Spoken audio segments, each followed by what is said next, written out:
রাত পোহালেই ভারতের চতুর্থ দফার নির্বাচন, আর তার আগে চূড়ান্ত প্রস্তুতি নিতে ব্যস্ত প্রশাসন। অবাধ ও শান্তিপূর্ণ ভোট অনুষ্ঠানে নানা উদ্যোগ নেওয়া হয়েছে নির্বাচন কমিশনের তরফ থেকে। সোমবার চতুর্থ দফায় 96টি আসনে লড়াই হবে ভারতের বিভিন্ন প্রান্তে।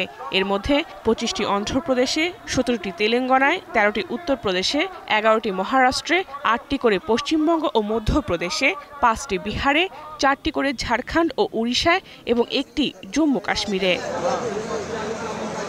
সোমবার ভাগ্য নির্ধারণ হতে চলেছে পশ্চিমবঙ্গের বেশ কয়েকটি হেভিওয়েট প্রার্থীর।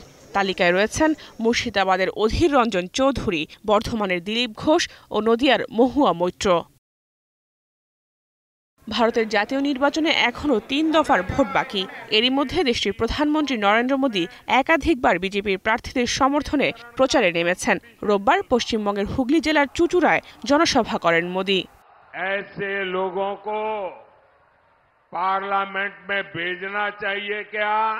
এ সময় জনগণের উদ্দেশ্যে তিনি বলেন, পিছিয়ে পড়াদের অধিকার রক্ষা ও সুবিধা দিতে বদ্ধপরিকর তার সরকার।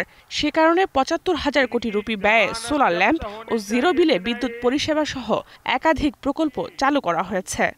आपकी संपत्ति में से आधा हड़पने की बात कर रहे हैं।